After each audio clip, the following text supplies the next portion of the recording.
We are hearing the administration say they intend to investigate various Democrats who were friends with Epstein. I beg you, President Trump, please stop making this political.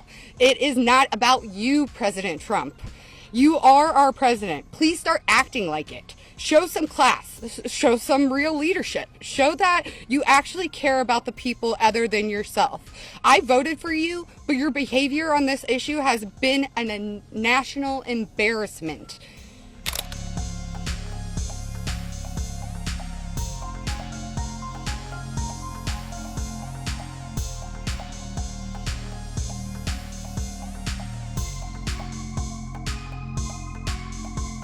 My name is Lisa Phillips. It's an honor to stand here again for something America is finally united on: the immediate release of the entire Epstein files. In a divided nation, this is one demand we all share. Last time I stood here, I made a promise to all survivors watching. If those in power refused to release the truth, we would start uncovering it ourselves. For anyone who doubted that moment has already arrived.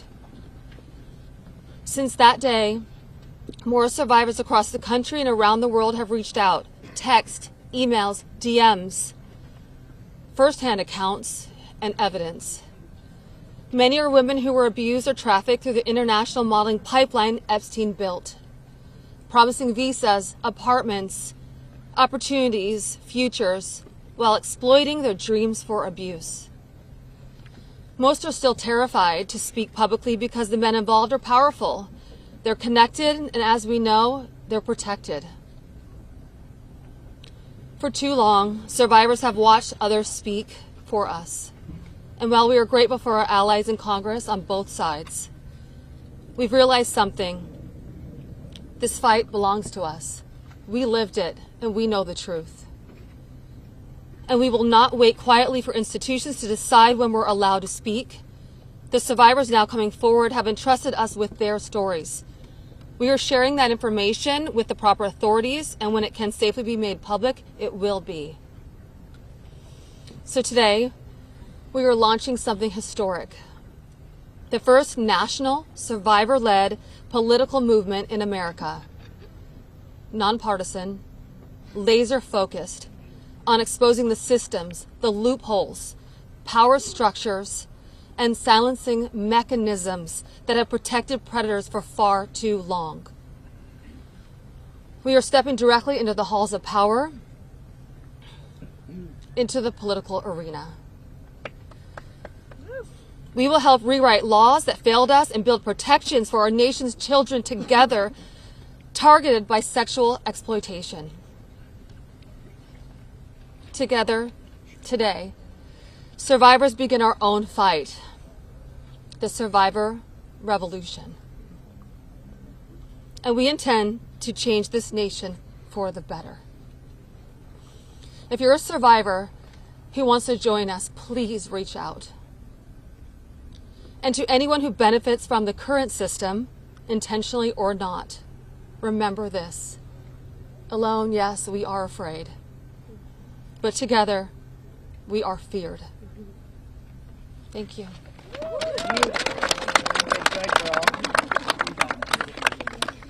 Hello, everybody. I am Jenna Lisa Jones, and just as Haley, I would just like to give a little reminder that this was me at 14 years old. I was a child. I was in 9th grade. I was hopeful for life and what the future had held for me. He stole a lot from me at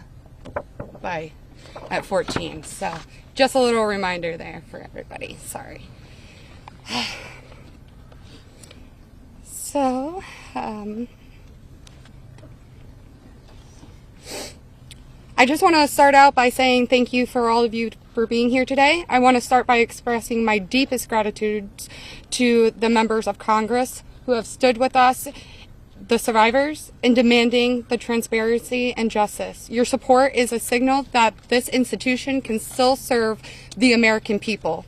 This issue was never one that should have divided us the way it has. In fact, it should have united us. Sexual abuse is not a Republican issue. It is not a Democratic issue. It is also not a hoax. We are here as American survivors of a man who used his wealth and power to hurt young girls and women.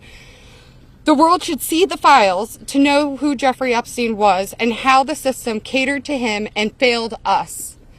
Emotionally, this process has been distressing. First, the administration said it would release everything and applauded President Trump for that. Then it fought to release nothing.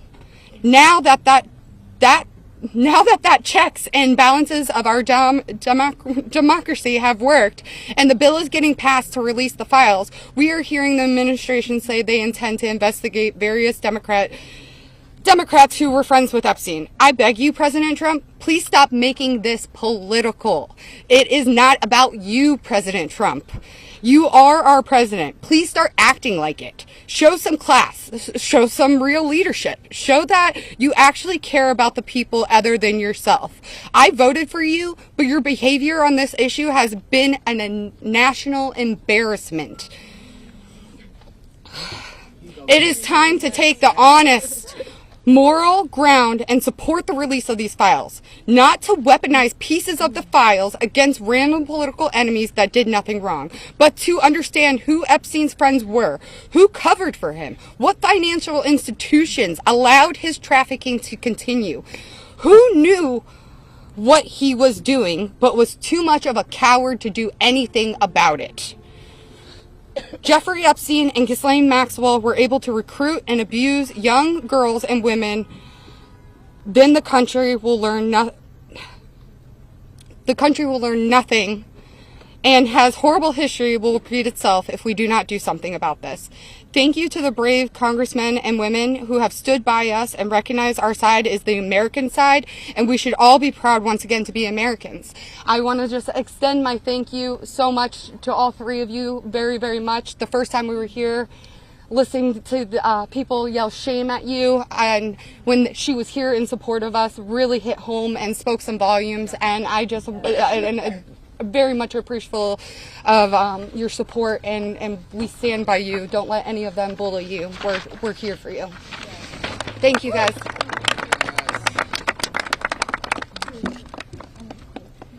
Wow. Good morning, everyone. Thank you all so much for coming together today and taking the time to listen to us. Your presence means the world, and it shows commitment to understanding and supporting survivors and Americans. I stand before you today with a heavy heart. I originated from Brazil, and I came to the United States when I was 8 years old.